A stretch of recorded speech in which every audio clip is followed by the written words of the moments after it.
बहुत सुंदर, बहुत प्रभावशाली। एक संगीत की जादू तो हम जानते ही हैं, संगीत का गरिमा क्या होता है इसके बारे में हम सब जानते हैं।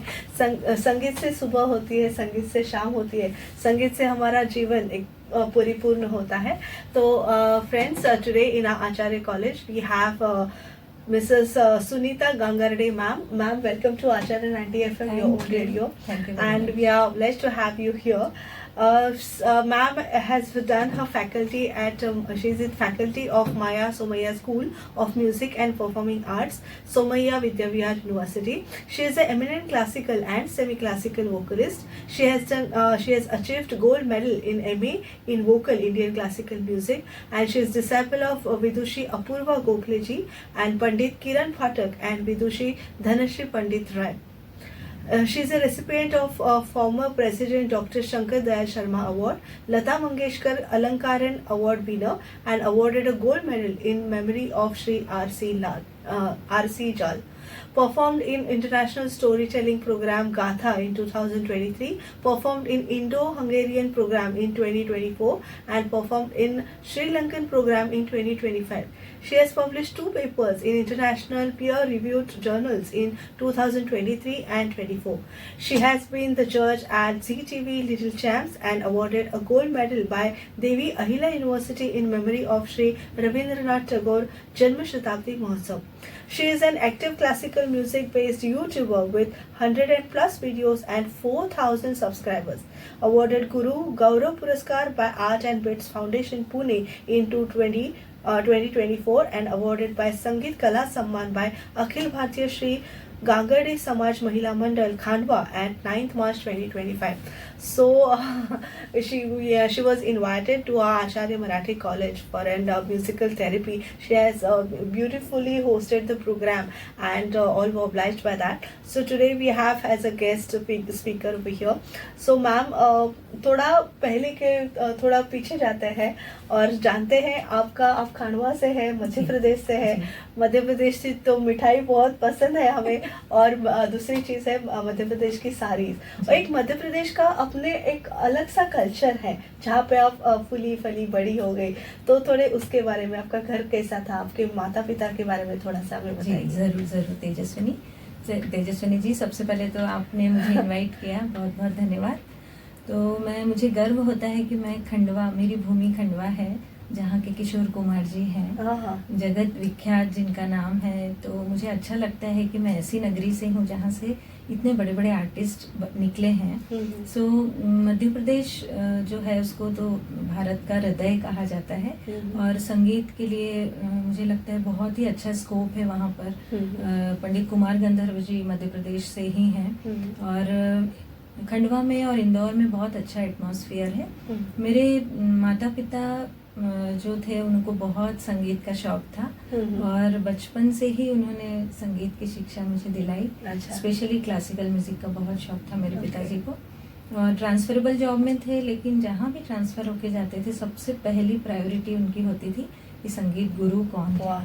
सो कभी भी उनके ही प्रयासों की वजह से हम, पिताजी का ट्रांसफरेबल जॉब होने के बाद भी हम सीखते गए, और ये जो पैशन है ये धीरे धीरे मैंने इसी में मेरा ग्रेजुएशन किया। एंड डेफिनेटली जब हम किसी चीज़ की साधना करते हैं तो वो कहीं ना कहीं हमें किसी अच्छे मुकाम पर ले आता है।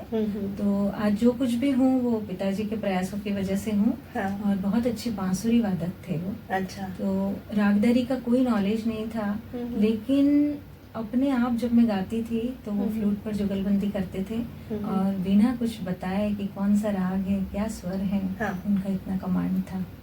तो क्या कहूँगी कि उनकी आत्मा में संगीत था। बहुत बहुत सुनने के शौकीन, रात रात भर प्रोग्राम सुनना, हम जो छोटे छोटे से थे हमें लेकर जाना, और उन्हीं के कारण ये धीरे धीरे हम सीखते गए और आज यहाँ आ गए। कोई भी मतलब म्यूजिक हो, चाहे हमारी शिक्षा अध्ययन हो, गुरु का महत्व बहुत महत्वपूर्ण रहता है। तो गुरु कौन से थे आप? श्री हरिश्चंद्र ठाकुर जी से। भोपाल में काफ़ी सालों तक वो MLB कॉलेज में जुड़ी रहे, और उसके बाद जब मैं 1996 में शादी होके मुंबई आ गई, तो मैंने यहाँ पर सबसे पहले श्री किरण फाटक सर से संगीत सीखा। हाँ। मतलब जीवन ही कम हाँ, है हाँ। संगीत के लिए। आज भी सर के कांटेक्ट में हूँ। हाँ। और अध्ययन चालू है। उसके बाद 2017 में मैंने अपूर्वा गोखले जी के पास ग्वालियर घराने की गायकी लेना शुरू किया, जो आज भी चालू है। हाँ, हाँ। और चूंकि मुझे सेमी क्लासिकल का बहुत शौक है। मेरे पिताजी मेरी आवाज़ सुनकर बचपन में ही कहा करते थे हाँ। कि आपकी आवाज़ ठुमरी के लायक है। सो मुझे लगाव भी था बहुत। अच्छा। मुझे उस समय में कैसेट्स चलते थे। हाँ। उन्होंने मुझे काफ़ी सारे कैसेट्स ला के दिए थे और सुनती रही मैं। सुन सुन के मुझे सेमी का बहुत शौक हुआ, क्योंकि उसमें जो भाव है हाँ। वो मुझे बहुत अट्रैक्ट करता था। तो इस वजह से मैं धनश्री पंडित राय, जो शोभा गुप्ता हाँ, जी हाँ। के डिसाइपल हैं, उनके पास मैंने जाना शुरू किया और कुछ थोड़ी बहुत भी जो मैं उनसे तालीम ले पाई हूँ अच्छा। सेमी की, वो धनश्री जी से ली है। जी जी। और धनश्री जी से मेरी भी मुलाकात हुई थी, because I also have some connects with Indian classical music. तो बहुत बड़ी विदुषी है। हाँ।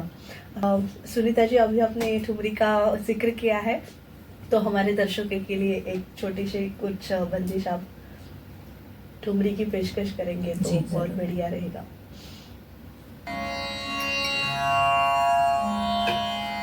एक पीलू की ठुमरी की कुछ एक ही लाइन में आपको ये बता रही हूँ कि ठुमरी किस तरीके से भाव प्रदान होती है। तो ठुमरी के शब्द हैं, मोरे सैया नहीं आए मोरा जिया जलाए। मोरे सैया नहीं आए मोरा जियरा जलाए। अब देखेंगे कि किस तरह से नाई का भाव दिखा रही है।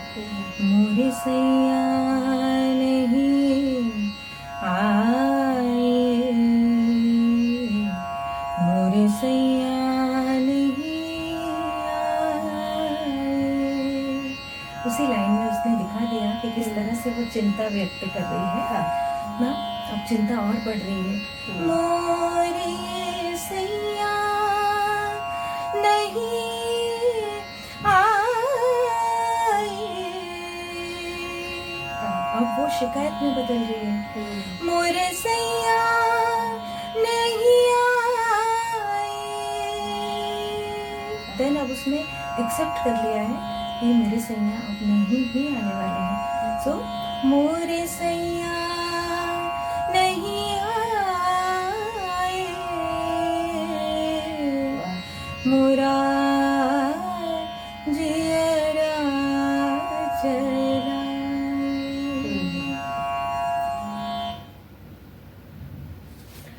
सुनीता जी, जैसे आपने कहा आप कैसेट से बहुत सारे दिग्गजों को सुनती थी, तो आपके फेवरेट कौन है? मतलब इंडियन क्लासिकल म्यूजिक में, शास्त्रीय संगीत में और उपशास्त्रीय संगीत में। आपने जिक्र किया शोभा गुड्डू जी का, तो आपकी कौन से मतलब आप किनको ज़्यादा सुनती है, सुनना पसंद करती है और उनसे ज़्यादा सीखती है? मुझे क्लासिकल म्यूजिक में पंडित जसराज जी, उनके डिसाइपल संजीव अभ्यंकर जी, हाँ। और अजय चक्रवर्ती जी, इनको सुनना बहुत पसंद है। ऐसे तो मैं नाम बताना बहुत मुश्किल होता है, क्योंकि कई बार कुछ राग हमें कुछ आर्टिस्ट के बहुत अच्छे लगते हैं, सो हम सुनते हैं उनको। और लाइट म्यूजिक में मुझे शोभा गुप्ता जी का शुरू से ही बहुत पसंद रहा, और इसी वजह से शायद कहीं ना कहीं धनश्री जी से मुलाकात हो गई और उनको गुरु रूप में मैंने पाया। सो बहुत मुझे गुरुओं का, बहुत सभी गुरुओं का मेरे ऊपर बहुत आशीर्वाद है। इस बात के लिए मैं बहुत धन्य हूँ। जी बिल्कुल। और हम ये मानते हैं कि going to musical concerts that gives a main impact on us. मतलब हमारे अपब्रिंगिंग में जो म्यूजिकल कॉन्सर्ट है, जैसे कि आपने शोभा गुड्डू जी का जिक्र किया, मैंने उनको पहले सुना था जब मैं भी छोटी छोटी थी। तो मेरे मम्मी पापा गोवा में दीनानाथ मंगेशकर, मास्टर दीनानाथ मंगेशकर सम्मेलन स्मृति समारोह होता था, वहाँ पे उनको सुना था। अच्छा, तो आप ऐसे म्यूजिक कॉन्सर्ट में कहाँ कहाँ गए हैं? जब म्यूजिक कॉन्सर्ट अटेंड करने का खंडवा में जब भी, क्योंकि किशोर कुमार की नगरी है, तो वहाँ पर किशोर कुमार की स्मृति में बहुत सारे प्रोग्राम्स होते रहते थे। अब तो वहाँ उनकी स्मृति में गौरी कुंज नाम का एक बहुत बड़ा इंस्टीट्यूट बन गया है, म्यूजिक कॉलेज ओपन हुआ है। सो जब भी जैसे मौका मिलता था, तानसेन समारोह में मैं गई हूँ, वहाँ सुनती थी, कालिदास समारोह में गई हूँ, वहाँ गई। फिर हमारे ओमकारेश्वर में नटराज उत्सव होता था, जहाँ पर कि बड़े बड़े कलाकारों का गायन होता था। सो छोटी जगह से हूँ, खंडवा बहुत बड़ा नहीं है, लेकिन जब भी मौका मिलता था मैं ज़रूर कॉन्सर्ट्स अटेंड करती थी, क्योंकि लाइव म्यूजिक सुन के जो हमारे मन पे उसका प्रभाव होता है वो बहुत ही अलग होता है। इसीलिए शास्त्रीय संगीत में कहा है कि सुनना बहुत जरूरी है। और वो गुरु शिष्य परंपरा भी जी उसको ज्यादा मायना रखती जी। और सिर्फ कुमार गंधर्व जी भी वहाँ पे रहते थे। कुमार गंधर्व जी देवास से। देवास। अच्छा, ओके। यहाँ पे एक छोटा सा ब्रेक लेते हैं और आगे बढ़ते हैं।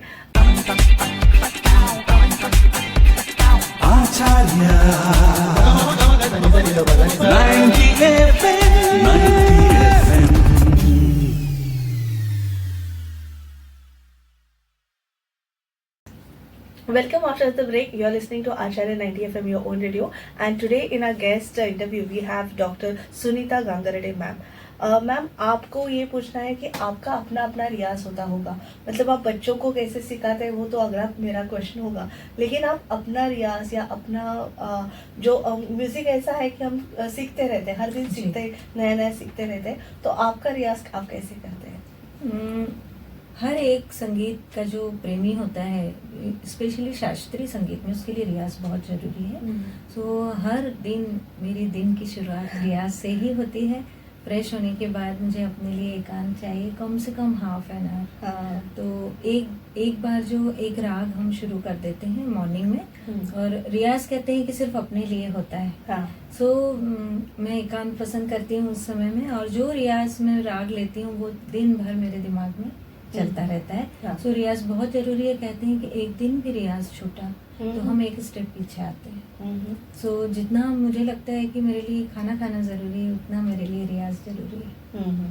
पहले कहा जाता था सुबह से शाम तक वो रियाज करते थे, और इसलिए वो तानसेन और ये इतने बड़े कलाकार हुए हैं।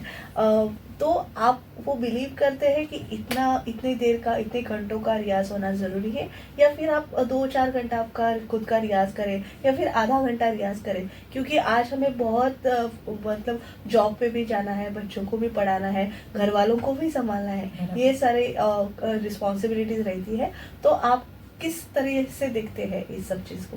एक्चुअली इसके लिए सही तालीम मिलना बहुत ज़रूरी है। संगीत ऐसा विषय है जिसमें गुरु के सामने बैठकर ही सीखा जाता है। आजकल लोग सोचते हैं हम YouTube से सीख लेंगे और हम बड़े विद्वान बन जाएंगे, ऐसा नहीं है। आज के भी टाइम में सही गुरु का चुनाव करना और पूरी श्रद्धा और लगन के साथ गुरु के सामने बैठकर रियाज करना और गुरु के कहे अनुसार, तो निश्चित है कि आपकी प्रोग्रेस होगी ही। ऐसा नहीं है कि बहुत घंटों करने के बाद ही कुछ मिलता है। सही डायरेक्शन में अगर हम जाएंगे, और मैं तो सबको हमेशा सिखाते समय कहती हूँ कि जो भी करना है सब संभाल के करना है। एज ए लेडी हमें बहुत सारी रिस्पॉन्सिबिलिटीज रहती हैं, उसके बाद भी अगर हमें कला में कुछ करना है, कोई भी कला हो, तो हमें सब चीज़ें संभाल के करनी पड़ती है। पर बेशक बहुत साधना कहा गया है, सो हमें कई घंटों टाइम देना ही पड़ता है। तो रियाज जो है वो 3 तरीके से होता है, ऐसा मैं मानती हूँ।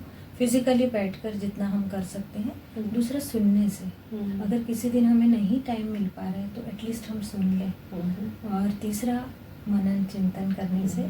ये अगर कुछ भी चीज़ें हमारे दिमाग में कंटिन्यूसली चल रही है कि ये राग है तो इसके बोल आलाप कैसे जाएंगे, तानी कैसे जाएगी, सरगम कैसे जाएगी, तो वो मन में पूरे टाइम चलते रहना, वो भी रियाज है। जी बिल्कुल। अब बढ़ते हैं आपके अध्यापन की ओर। आप सोमैया कॉलेज में बहुत सालों से है, बच्चों को पढ़ा रहे हैं, तो वो अनुभव कैसा रहा आपके जीवन में?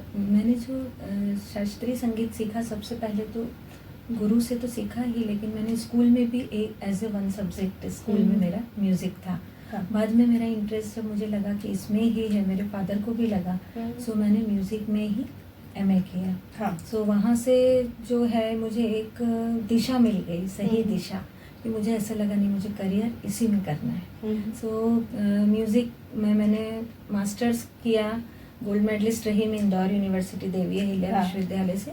उसके बाद मुंबई आने के बाद भी मैंने सीखना शुरू किया और धीरे धीरे अध्यापन वाली जो बात कही आपने वो आज तक जारी है। हाँ। क्योंकि संगीत के लिए एक जन्म ही कम है। हम्म। सो मेरी गुरु को मैं हमेशा कहती हूँ कि इस जीवन में तो मैं आपको नहीं छोड़ने वाली हूँ। हाँ। क्योंकि वो भी अभी तक मेरी गुरु अपूर्वा गोखले जी अभी तक यशवंत माले जी और शंकर अभ्यंकर जी से सीख रही हैं। मेरे गुरु श्री किरण फाटक सर जी अभी तक विकास कशालकर जी से सीख रहे हैं। सो उन्हीं से मुझे गुरुओं से ही प्रेरणा मिलती है कि हम सोच ही नहीं सकते कि अभी हमें आ गया बहुत कुछ, क्योंकि जहाँ ये हमने सोचा वहीं हमारी प्रोग्रेस रुकती है। सो जितना सीखेंगे ये तो समंदर की तरह है कि जितना गोता लगाएंगे अंदर उतना आनंद बढ़ने वाला है।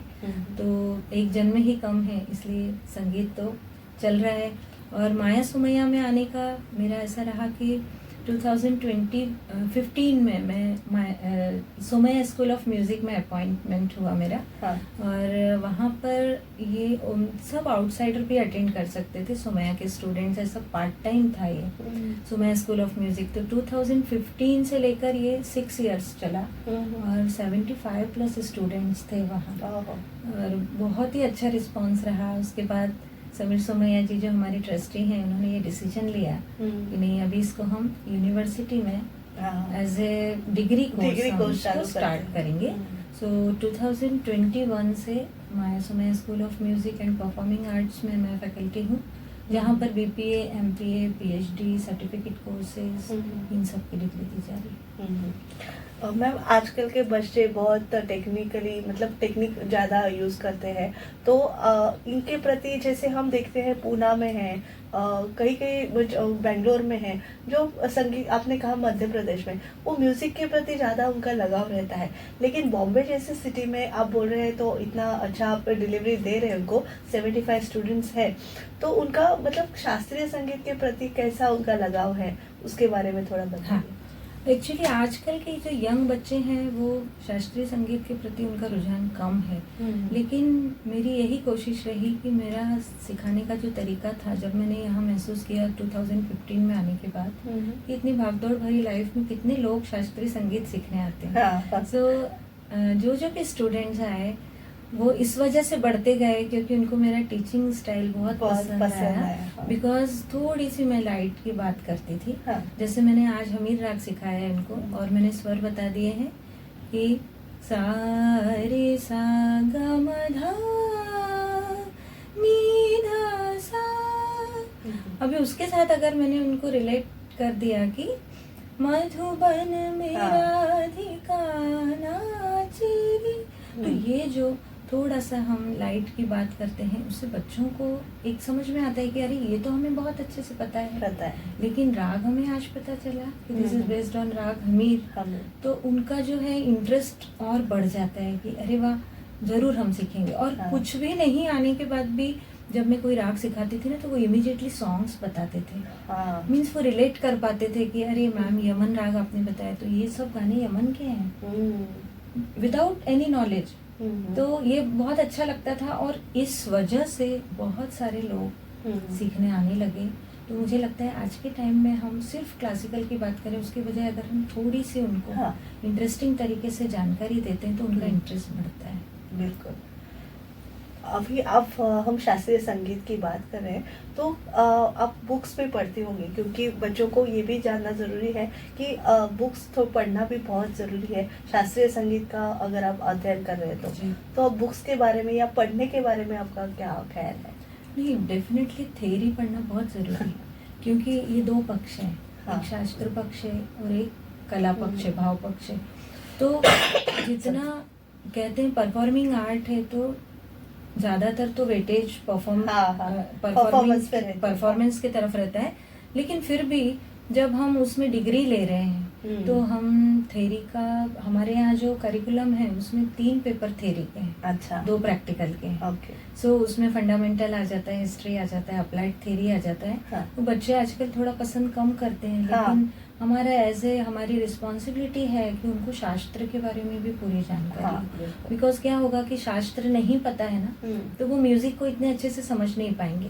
तो भरत के नाट्य शास्त्र से लेकर हाँ। संगीत रत्नाकर क्या था, शारंग देव जी ने उसमें क्या लिखा है, हाँ। ये सब फिर क्रमिक पुस्तक मालिका की बंदिशें हैं, हाँ। और सारी चीजें हम उनको बहुत इंटरेस्टिंग वे में बताते हैं जिससे कि उनकी उनकी रुचि बनी रहे हाँ। और वो थ्योरी में भी बहुत अच्छे से पढ़ हाँ। सके।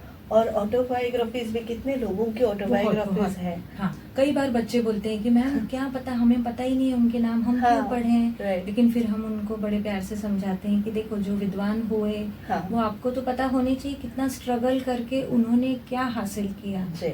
तो तब उनको अच्छा लगता है और वो पढ़ते हैं। आजकल के जो हैं वो तो उनको समझ में आता है, वही हरिप्रसाद चौरसिया जी हैं या पंडित जसराज जी हैं या भीमसेन जोशी जी भीमसेन हैं, जोशी जिनको जी। उन्होंने देखा है हाँ। या उनके बारे में सुना है। लेकिन जो बहुत पुराने हैं उसमें उनको थोड़ा सा कम इंटरेस्ट आता है, लेकिन उनको हम यही बताते हैं कि आपको इनसे प्रेरणा लेना है, जी। सिर्फ ये नहीं है कि लिखना है और बस एग्जाम देना है, हाँ। कि कहीं ना कहीं आपके जेहन में रह जाएगा कि उन्होंने उसके लिए कितना संघर्ष किया और उस जमाने में जब ज्यादा साधन नहीं थे और उन्होंने कितना रिगरस रियाज करके और वो सब अचीव किया है। जी। और आजकल भी ये ज़माने में मतलब 21st सेंचुरी में भी अभी राहुल देशपांडे जी है, महेश कारे जी है, उनकी वजह से ये जो यूथ है वो फिर से शास्त्रीय संगीत की तरफ बढ़ चुके हैं, ऐसा आपको लग रहा है? बिल्कुल सही कहा आपने। राहुल देशपांडे जी का मैं देखती हूँ कि वो वसंतराव देशपांडे जी के नाते हैं, लेकिन उसके बाद भी संगीत, मुझे ऐसे लगता है कि संगीत में जो हमें अच्छा लगता है वो हमें करना ही चाहिए। तो आज वो फिल्मी गीत भी गा रहे हैं, हाँ। और क्लासिकल भी कर रहे हैं। सो यूथ बहुत पसंद कर रहा है, क्योंकि यूथ आज के जो युवा हैं हाँ। उनका जो इंटरेस्ट है वो केवल क्लासिकल की तरफ नहीं है। नहीं। हम सिर्फ क्लासिकल से बांध के नहीं रख सकते। बहुत थोड़े लोग मिलेंगे जो केवल क्लासिकल करने के लिए तैयार हो जाएंगे। हाँ। लेकिन जैसे हमारे यहाँ भी मैं देख रही हूँ माया सोमैया में अभी 40+ स्टूडेंट्स हैं। हाँ।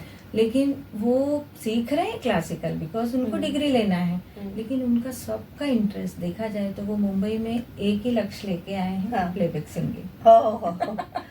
तो ये हम देख रहे हैं, इसलिए जी। मुझे ऐसा लगता है कि हर तरह का गाना आना चाहिए, लेकिन शास्त्रीय संगीत का जो बेस है वो हाँ। तो होना ही चाहिए। आप जी। कुछ भी गाएं वो तभी अच्छा लगेगा जब आपको नॉलेज है, प्रॉपर श्रुतियों का ज्ञान है, तो आप बखूबी किसी भी तरह का संगीत गा सकते हैं।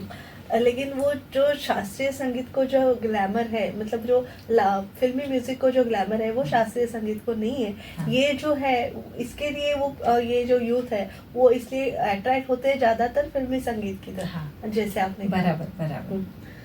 सो मेरा यही इंटेंशन है तेजस्विनी जी कि शास्त्रीय संगीत से जो लोग डरते हैं, हाँ। या जो ऐसा समझते हैं कि बहुत डिफिकल्ट है या बहुत इंटरेस्टिंग नहीं है, हाँ। उनकी टेंडेंसी दूर करना। जी। मैंने इसीलिए 2017 से शुरू किया मेरा यूट्यूब चैनल, हाँ। बिकॉज वो टाइम में पेंडेमिक में काफी मतलब हमारे क्लासेस ऑनलाइन होते थे। हाँ। हमने सोचा भी नहीं था कभी कि हम ऑनलाइन सिखा पाएंगे शास्त्रीय संगीत, हाँ। लेकिन वो टाइम ने ही ये सब सिखा दिया। जी। और उसके बाद जो बंदिशें मैं सिखाती थी, स्टूडेंट्स बोलते थे कि मैम वो हम ढूंढते, क्योंकि आजकल तो गूगल का जमाना है। हाँ। कोई भी चीज हमने सिखाई वो गूगल करते हैं। जी। सो मैडम नहीं, वो जो आप सिखाते हैं वो हमें यूट्यूब पर नहीं मिलता है। हाँ। सो प्लीज आप डालिए। तो मैंने उनको कहा कि मुझसे अच्छा काम बहुत लोगों ने किया है। हाँ। तो कहने लगे नहीं, आप जो बंदिशें सिखाते हैं वो नहीं मिल रही है। हाँ। सो ऐसे स्टूडेंट्स के ही बोलने की वजह से हाँ। मेरा यूट्यूब चैनल मैंने शुरू किया पेंडेमिक में, हाँ। और बहुत अच्छा मुझे उसका रिस्पांस मिला। कई लोग यही कहने लगे कि मैम जिनको गुरु नहीं मिल पाते हाँ। अच्छे, जी। तो इस वजह से हम सीख पा रहे हैं। तो वहाँ पर मैंने कुछ राग बेस्ड वीडियोस बनाए हैं, और उनके ऊपर बॉलीवुड म्यूजिक में जो सॉन्ग्स आए हैं उनकी भी बात की है। सो या जरूर इसके बारे में आपसे अधिक जानकारी लेंगे। एक छोटे से ब्रेक के बाद फिर जुड़ते हैं डॉक्टर सुनीता गंगारेड्डी मैडम से। आप सुनते रहिए Acharya 90 FM your own radio. Thank you. Acharya 90 FM।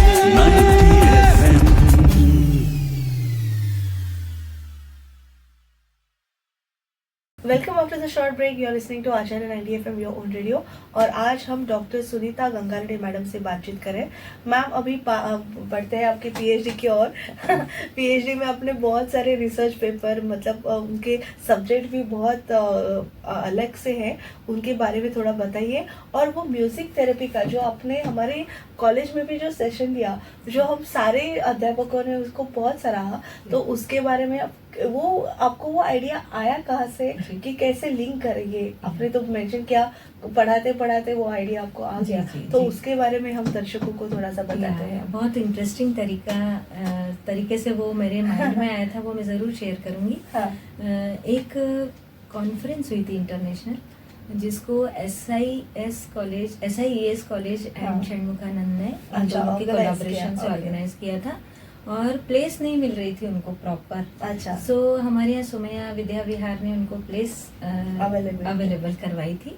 सो हमारे यहाँ तक उस समय में सुंदराजन सर थे हमारे यहाँ, तो उन्होंने हमें सजेस्ट किया कि मैडम आप इसमें रिसर्च पेपर डालिए। अच्छा। इतना बड़ा कॉन्फ्रेंस हो रहा है। हाँ। सो जैसे कि मैंने बताया, मेरा शुरू से इंटरेस्ट रहा था म्यूजिक थेरेपी के वजह के ऊपर, तो मैंने उसमें एक रिसर्च पेपर डाला। हाँ। और जब उसको प्रेजेंट करने का टाइम आया, हाँ। तभी मैंने सोचा कि सब लोग ऐसे ही अपने अपने पेपर रीड करते हैं, लेकिन उसमें क्या मजा है। हाँ। हम अगर परफॉर्मिंग एरिया से हैं, हाँ। तो परफॉर्मिंग आर्ट से, तो हमें कुछ इंटरेस्टिंग तरीके से करना चाहिए। तो मैंने उसी रिसर्च पेपर को ना प्रैक्टिकली, और जो मैंने लिखा था उसमें, उसको मैंने प्रैक्टिकली गा के बताया। अच्छा। और वो साउथ इंडियन कम्युनिटी के सारे ऑडियंस थे। ओके। तो लेकिन इतना उन्होंने उसको अप्रिशिएट किया। हाँ। और वहीं से मुझे पहला कॉन्फिडेंस आया। हाँ। कि ये बहुत अच्छा है, और वो करके मुझे बहुत सेटिस्फेक्शन मिला। हाँ। बिकॉज हम सब कुछ अपने लिए ही करते हैं, लेकिन ऐसा लगा कि बिना औषधि के अगर हम किसी को थोड़ा भी रिलैक्स फील करवा सकते हैं, हाँ। तो ये बहुत अच्छी बात है। और तब से मैंने शुरू किया, और आज मुझे लग रहा है कम से कम 10 से 12 जगह पर मेरे ये म्यूजिक थेरेपी के सेशन हो चुके हैं। मैंने भी सुना है, मतलब प्लांट्स ग्रो होते हैं। ये जो पेशेंट्स हैं हॉस्पिटल्स में ज्यादा करके म्यूजिक डाला जाता हाँ, है correct. ताकि वो सुन सके। Correct, और correct. उसमें वो ज्यादा रिकवर भी ज्यादा फास्ट होते हैं। तो ये म्यूजिक थेरेपी एक अच्छा, it works in day to day life. वो भी सुनते, अगर सुबह में भी हम जब गाना सुनते हैं तो हमारा पूरा दिन अच्छा जाता है। वो भी है। तो आप थोड़ा म्यूजिक थेरेपी का जो आपका सेशंस है उसका थोड़ा डेमोन्स्ट्रेशन हमें देंगे? जरूर। म्यूजिक थेरेपी में मैंने फिर जब मुझे इंटरेस्ट आया, तो मैंने थोड़ा सर्च किया कि ऑलरेडी कितना काम हुआ है इसके ऊपर।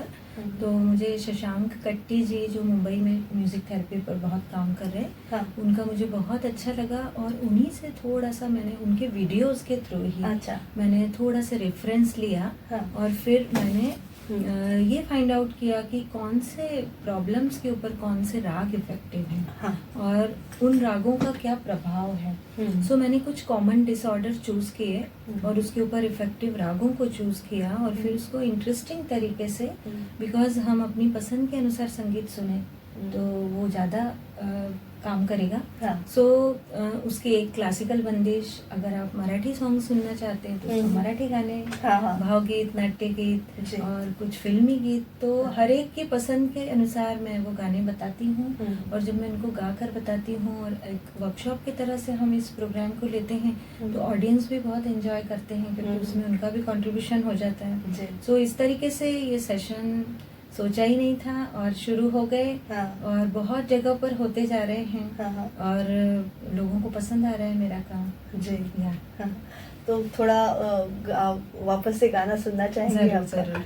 तो इसका रिलेटेबल थोड़ा, मतलब शास्त्रीय संगीत और फिल्मी म्यूजिक। या से मैं म्यूजिक थेरेपी में स्ट्रेस के लिए राग यमन की बात करती हूँ। आजकल स्ट्रेस सभी को है। सो सबसे पहले थोड़ा सा स्वरूप बताती हूँ, क्योंकि ऑडियंस में से कई लोग जानकार भी होते हैं, और कई लोगों को कुछ भी नहीं पता होता है। सो छोटे छोटे फ्रेजेस लेकर मैं ऑडियंस को उसमें गाने के लिए बोलती हूँ। जैसे यमन राग की अगर हम बात करें, सो नी रे गा रे सा, नी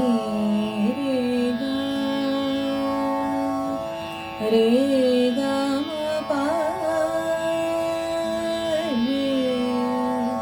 गा रे नि धा नि रे गा रे नि धा नि रे सा। तो जिनको कुछ नहीं भी पता है वो ऐसे छोटे छोटे फ्रेजेस को इजीली गा लेते हैं और उनको बहुत अच्छा लगता है कि अरे हम गा पा रहे हैं, है ना।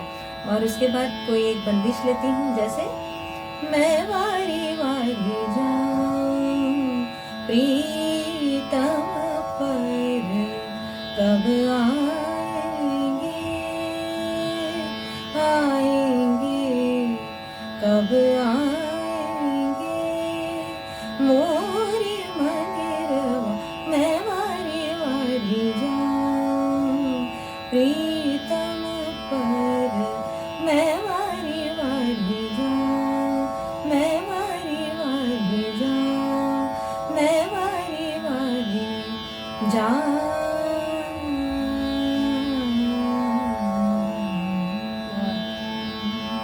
तो जो क्लासिकल की समझ रखते हैं वो इस तरह की बहुत सारी क्लासिकल बंदिशें हैं। तेरी आली पिया बिन, तोरी रे बांसुरिया, ऐसे बहुत सारी बंदिशें हैं जो हम सुन सकते हैं। फिर अगर हम इसी में फिल्मी म्यूजिक पसंद करते हैं सुनना, तो हम फिल्मी गाने सुन सकते हैं, है ना। किस मोड़ से जाते हैं कुछ सुस्त कदम रसते, कुछ तेज कदम राहें। या फिर मैं क्या जानू क्या जादू है, जादू है, जादू है इन दो मत वाले नैनों में, जादू है, जादू है, जादू नाम गुम जाएगा, चेहरा ये बदल जाएगा, मेरी आवाज ही पहचान है, गर याद रहे हो नाम गुम जाएगा। वाह, बहुत खूब, बहुत खूब। सो फिल्मी गीतों के थ्रू हम किसी को भी जल्दी हाँ। आकर्षित कर सकते हैं। सो धीरे धीरे सबको अच्छा लग रहा है और अभी क्यों में है कुछ 2-3 प्रोग्राम्स में जी। आते हैं, तो मुझे बहुत अच्छा लग रहा है कि कुछ एक कंसेप्ट अगर हमारा अच्छा माइंड में आता है और हम उसके ऊपर काम करना शुरू करते हैं तो उसमें भी बहुत पॉसिबिलिटीज हैं।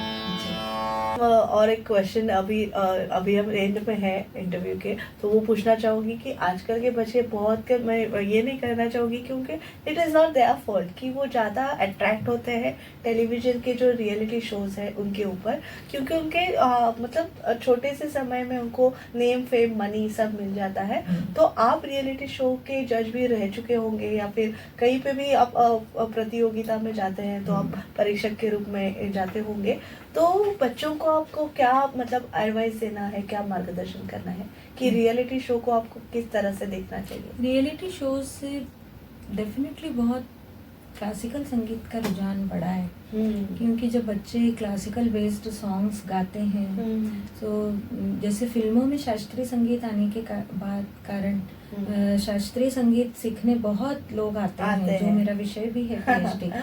सो इसी तरीके से रियलिटी शोज में देख के बच्चों को बहुत लगता है अरे मैं भी उनके तरह गाऊं, इसलिए लोग ट्रेनिंग लेते हैं थोड़ा, लेकिन वो उतना सा मुझे लगता है सफिशिएंट नहीं है, क्योंकि जो थोड़े समय के लिए जो एक फेम मिलता है वो थोड़े समय बाद ही खत्म भी हो जाता है। अगर आपको लंबे समय तक टिकना है तो आपको प्रॉपर गुरु के साथ, गुरु के मार्गदर्शन में सालों तक सीखना होता है। मैं कहूँगी कम से कम 5-10 साल तो आपको उसका प्रॉपर गाइडेंस लेना होता है किसी गुरु, और उसके बाद भी रियाज करना होता है, क्योंकि सीखना एक तरीके से सीख लिया, लेकिन जब तक हम उसको डाइजेस्ट नहीं करेंगे, जिस तरीके से हम कहते खाना ही सफिशिएंट नहीं है, उसको डाइजेस्ट करना इम्पोर्टेंट है। उसी तरीके से गुरु ने सिखा दिया है, लेकिन जब तक हम उसको घंटों बैठ के रियाज नहीं करेंगे तब तक चीज़ें खुद से नहीं निकलेगी, क्योंकि एक राग है ना, जब तक वो आत्मसात नहीं हो जाता है जी। तब तक हम उसका इम्प्रोवाइजेशन बेहतर तरीके से नहीं कर पाएंगे। सो बच्चों में वो कमी है आजकल, उनको लगता है कि नहीं सब कुछ इंस्टेंट मिल जाए हमें, हाँ। है ना। तो बहुत अच्छी कई प्रतिभाएं होती हैं जिनके पास इतना अच्छा सब कुछ है, लेकिन प्रैक्टिस तो नहीं करते हैं या रियाज जी। नहीं करते हैं, गुरु के पास नहीं जाते हैं, हम्म। तो वो ज़्यादा लंबे समय तक नहीं नहीं टिकता है। तो मेरा यही गाइडेंस है कि प्रॉपर गुरु के पास शास्त्रीय संगीत की विधिवत शिक्षा लेनी चाहिए। और अंत में ये पूछना चाहूँगी कि आजकल लाइव कॉन्सर्ट्स ज़्यादा होते हैं, मतलब इंडिया में भी होते हैं, बाहर भी होते हैं, और लाइव कॉन्सर्ट्स में ज़्यादा आशा जी बहुत, मतलब उन्होंने ज़्यादा लाइव कॉन्सर्ट्स को ये किया है। तो आपका लाइव कॉन्सर्ट मतलब कैसी तैयारी करना चाहिए अगर एक परफॉर्मर है, अगर लाइव कॉन्सर्ट में जैसे शंकर महादेवन जी का भी आपने जिक्र जी। किया, वो भी इतना मतलब अच्छे से वो लाइव कॉन्सर्ट को मैनेज करना भी एक कला होती है। जी। तो आप लाइव कॉन्सर्ट्स को अगर एक लाइव परफॉर्मर बनना है तो उसके लिए स्टेज परफॉर्मर बनना है, तो बच्चों ने कैसे तैयारी करनी चाहिए? सबसे पहले तो अगर आप संगीत में रुचि रखते हैं और आप एज ए परफॉर्मर परफॉर्म कर रहे हैं, तो आपकी तैयारी हर तरह से होनी चाहिए, बिकॉज ऑडियंस कहाँ कैसी ऑडियंस है। एक आर्टिस्ट को मुझे लगता है कि हर तरह से तैयार रहना चाहिए। कि अगर परवीन सुल्ताना जी का मुझे एक बार याद है, एक कॉन्सर्ट मैंने अटेंड किया था कि मैं एक चीज़ गाती हूँ और दर्शकों की नज़रों से समझ जाती हूँ कि दर्शक क्या चाहते हैं, है ना। तो प्योर क्लासिकल आर्टिस्ट हैं, लेकिन धीरे से वो टर्न हो जाती हैं, फिर कुछ थोड़ा सा झपताल या रूपक ताल की कोई बंदिश ले लेंगे, बहुत बड़ा ख्याल डिटेलिंग ना करते हुए, और फिर वो ठुमरी या दादरा पे आ जाती हैं, या जैसे वो गाती हैं हमें तुमसे प्यार कितना। तो ऐसे ही राशिद खान जी का भी मैंने देखा कि राशिद खान जी भी हमेशा देख लेते थे कि ऑडियंस कैसी है। प्रॉपर क्लासिकल सुनने वाली ऑडियंस है तो वो 2 घंटा भी गाएंगे क्लासिकल, लेकिन जब उनको पता है कि नहीं ऑडियंस और आर्टिस्ट वही खड़ा होता है जो समझ जाए कि हाँ ये ऑडियंस क्या चाहती है, इनका टेस्ट क्या है। तो मुझे लगता है कि कॉन्सर्ट करने के लिए हमें उस तरीके की तैयारी रखनी चाहिए कि ऑडियंस के मुताबिक क्या। वैसे तो कहा जाता है कि शास्त्रीय संगीत किसी को रिझाने के लिए नहीं है, ये तो ईश्वर की आराधना के लिए है। और आजकल का, लेकिन मुझे ऐसा लगता है जैसे जैसे टाइम बदल रहा है कि आज हम सिर्फ उसी भावना को लेके नहीं चल सकते, बिकॉज हमें अगर कॉन्सर्ट करना है तो हमें थोड़ा सा इस बात के लिए अवेयर रहना चाहिए कि ऑडियंस क्या चाहता है ना। तो ये बहुत इम्पोर्टेंट बात है। Yes. Thank you so much Dr. Sunita ji for joining us on Acharya 90 FM। और अभी हम इस इंटरव्यू का आई थिंक एंड आपके सुरीले गानों से करते हैं। I request you to say something. मैं एक फिल्मी गाना सुना देती हूँ थोड़ा सा एंड में, जो मुझे बहुत पसंद है। जीने के लिए सोचा ही नहीं, दर्द संभालने होंगे, मुस्कुराऊं तो मुस्कुराने के कर्ज उतारने होंगे, मुस्कुराऊं तो कभी ये लगता है जैसे होठों पे कर्ज रखा है, तुझसे नाराज नहीं जिंदगी, हैरान हूँ मैं, हैरान हूँ तेरे मासूम सवालों से परेशान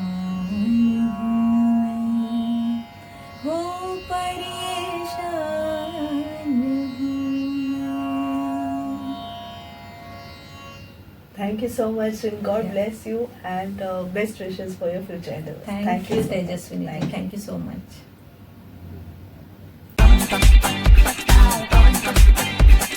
Acharya